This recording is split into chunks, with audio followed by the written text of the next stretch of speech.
అన్ని రంగాల్లో దేశాన్ని అగ్రగామిగా నిలపాలన్న ప్రధానమంత్రి నరేంద్ర మోదీ సంకల్పం ఒక్కొక్కటిగా నెరవేరుతోంది. అన్ని రంగాల అభివృద్ధి పథంలో దూసుకుపోతున్నాయి. అందులో భాగంగా చేతి వృత్తుల వారికి ఆర్థిక సాయం అందించడం లక్ష్యంగా ప్రారంభించిన విశ్వకర్మ యోజన పథకం విజయవంతంగా నడుస్తోంది. ఈ స్కీమ్ ఒక సామాజిక సంక్షేమ పథకంగా నిలిచింది. దేశంలో కుల వృత్తులకు చేయూత అందించడం కోసం ఈ ఏడాది సెప్టెంబర్లో ప్రారంభించిన ప్రధానమంత్రి విశ్వకర్మ పథకం విజయవంతంగా అమలవుతోంది. ఈ స్కీమ్ కింద అక్టోబర్ 31 నాటికి బ్యాంకులు 1751 కోట్ల రుణాలను మంజూరు చేశాయి. గ్రామీణ ప్రాంతాల్లో సులభంగా లోన్లు మంజూరు చేసేలా ప్రభుత్వం అనేక చర్యలు తీసుకుంది. తాజా లెక్కల ప్రకారం 1751 కోట్ల రూపాయల మొత్తంతో ఈ పథకం కింద 2 లక్షలకు పైనే ఖాతాలు ఓపెన్ అయ్యాయి. ఈ స్కీమ్లో తక్కువ వడ్డీతో రుణం ఇస్తారు, నైపుణ్య శిక్షణ అందిస్తారు, ప్రోత్సాహకాలు ఇస్తారు. కేంద్రం దీన్నొక సామాజిక సంక్షేమ పథకంగా భావిస్తోంది. నిజానికి భారతదేశం కులవృత్తులకు పెట్టింది పేరు. తరతరాలుగా వాటిపై ఆధారపడ్డవారెందరో.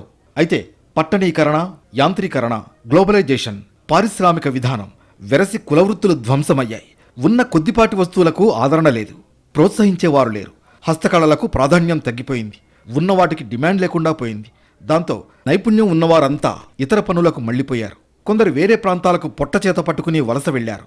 ఇలాంటి సాంప్రదాయ కళలను కాపాడుకోవాలని, వారికి జీవనోపాధి కల్పించాలన్న లక్ష్యంతో కేంద్రం విశ్వకర్మ యోజన పథకాన్ని ప్రవేశపెట్టింది. చేతి వృత్తులు, కుల వృత్తులు, వాటిపై ఆధారపడ్డ వారికి అన్ని విధాలా అండగా ఉండాలన్నదే ఈ స్కీమ్ లక్ష్యం.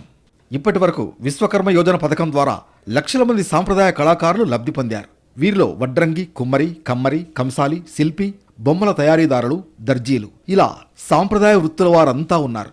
వీరిలో 40% పైనే మహిళలు ఆర్థికంగా నిలదొక్కున్నారని గణాంకాలు చెబుతున్నాయి. లబ్ధి పొందిన వారిలో ఎక్కువగా కర్ణాటక, జమ్మూ కాశ్మీర్, గుజరాత్కు చెందిన చేతి వృత్తుల వారున్నారు. నైపుణ్య శిక్షణ, ఆర్థిక స్వావలంబన సాధించేలా ఈ పథకం తోడ్పాటు అందిస్తోందని విశ్వకర్మ కింద లబ్ధి పొందిన వారు సంతోషం వ్యక్తం చేస్తున్నారు.